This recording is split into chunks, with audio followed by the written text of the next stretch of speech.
দেশের জন্য মরতে যাচ্ছি আলহামদুলিল্লাহ। এটা বলতে বলতে আমি স্টেশনের পাশ থেকে যখন তাকিয়ে দেখি যে আমার হাজবেন্ড ফ্লোরে শোয়া, তার গায়ে 56টা গুলি লেগেছে। তখন আমার কাছে মনে হচ্ছিল যে আমরা দুজনে চলে যাচ্ছি, আমাদের বাচ্চা দুটাকে তাহলে কে দেখবে।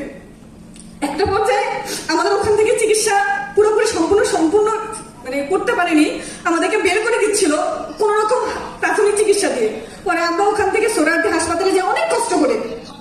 সোহরাওয়ার্দী হাসপাতালে যাওয়ার পরে দেখলাম যে আমাদের লিস্ট করা হচ্ছে। আমি যখন জিজ্ঞেস করলাম ওই অবস্থায় যে আমাদের কেন লিস্ট করা হচ্ছে, তখন পাশ থেকে একজন বলল আপনারা হচ্ছে দেশদ্রোহী, আপনাদের এই লিস্টগুলো নিয়ে আপনাদেরকে প্রাথমিক চিকিৎসা করে বের করে দেওয়া হবে, আপনাদের এই লিস্টগুলো নিয়ে কালকে বাসায় থাকতে পারবেন না, এখান থেকে প্রাথমিক চিকিৎসা নিয়ে অন্তত বাসায় যাবেন না। আমাদের দুইজনের কাছে অজস্র পরিমাণে রক্ত পড়ছে। আমরা তখন হিতাহিত জ্ঞান হারিয়ে আমরা বাসার দিকে চলে যাই। বাসার দিকে যাওয়ার পরে জানতে পারি যে আমার ওই সিকোয়েন্সটা ভিডিওটা আপলোড হয়ে গেছে, আমার বাসা অলরেডি 2বার টিভি পুলিশ চলে আসছে। আমরা সারাটা রাত আমার বাসার ছাদের টিনে একটা পানির ট্যাঙ্কি ছিল, ওই ট্যাঙ্কিতে অত্যন্ত অবস্থায় সারাটা রাত ছিলাম। খালি কল্পনা করতেছিলাম যে ভোর হবে কখন, এখান থেকে সরে যাব। একটা পর্যায়ে আমরা একটা আত্মগোপনে ছিলাম। আত্মগোপনে থাকা অবস্থায় যখন এক দফার ঘোষণা হলো আমরা সবাই শহীদ মিনারে যাব, ওই অবস্থায় আমরা প্রাথমিক চিকিৎসা নিয়ে, আমার হাজবেন্ড উঠতে পারেনি, তার অবস্থা খুব খারাপ ছিল। আমি সকাল 8টায় 5ই আগস্ট সকাল 8টায় যখন টেস্ট বাঁধতেছিলাম আমি যাব প্রাথমিক চিকিৎসা নিয়ে, আমি যাব, আমি হাসিনার পতন আমার দেখতে হবে। ওই সময় আমার মা কান্না করে দিয়ে বলতেছিল যে এতটা দেশের জন্য পাগল হয়ে গেছিস, শরীর ঝাঁঝরা হয়ে গেছে, তুই কি যেতে পারবি?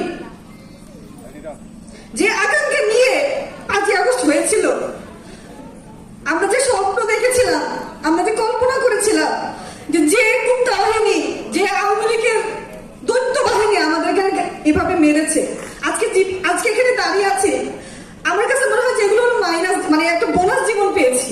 কারণ ওই দিনে তো মারা যাচ্ছিলাম, ওই দিনই মারা যাচ্ছিলাম।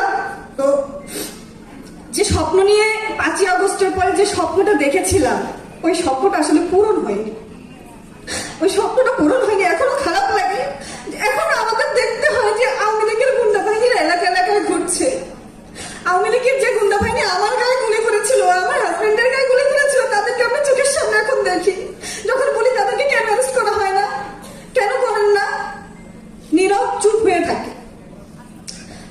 আমি সত্যি কথা বলতে অনেকে অনেক কথা বলে যে আওয়ামী লীগের বাহিনী আমাদেরকে গুলি করেছে, পুলিশ বাহিনী আমাদেরকে গুলি করেছে, পুলিশ খারাপ।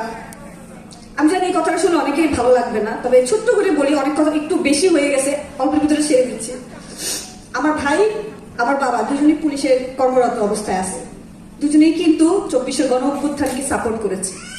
আমি একটা পুলিশ ফ্যামিলির মেয়ে হয়ে আমি আন্দোলনে গিয়েছি, কারণ আমাদের ভাই আমাকে বলেছে যে আমারও সন্তান আছে, আমার তো ভালো লাগে না, মনে হয় রিজাইন দিয়ে ফেলি। আজকে যখন আমার ভাই বলে আন্দোলন করে কোনো লাভ হয়নি, আন্দোলন করে কোনো লাভ হয়নি, সেই দেশ সেই জায়গায় আছে, শুধু চেয়ারটা পরিবর্তন হয়েছে, সেই দৈত্যগুলো এখনো আছে, শুধু হাসিনার পরিবর্তন হয়েছে, হাসিনার চেয়ারে শুধু আরেকজন এসেছে, সেই সেম জায়গায় দৈত্যগুলো আছে।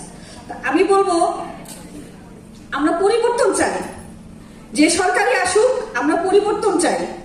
সর্বপ্রথম পরিবর্তন চাই দুর্নীতি। এই দুর্নীতিটা যেদিন পরিবর্তন হবে সেদিন আমাদের দেশের অ্যাকচুয়াল পরিবর্তন হবে। আসসালামু আলাইকুম।